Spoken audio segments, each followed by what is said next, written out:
Welcome to the Salmon Runs YouTube. Enjoy the video.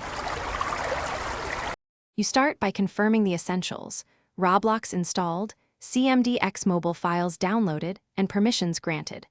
Once done, open Roblox and note your user ID and the place ID for the game you'll target.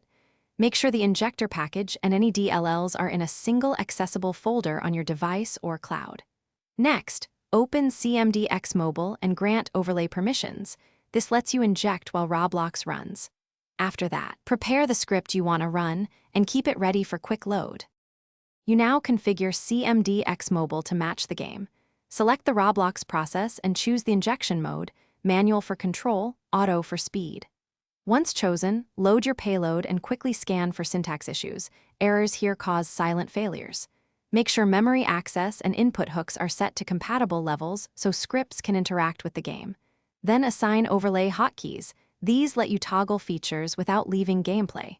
Finally, run a quick dry inject to confirm Cmd X attaches cleanly. You complete the process by injecting and testing a single, low-risk function first, so you know the tool works before enabling complex features. Once injection succeeds, progressively enable other modules and monitor performance and latency.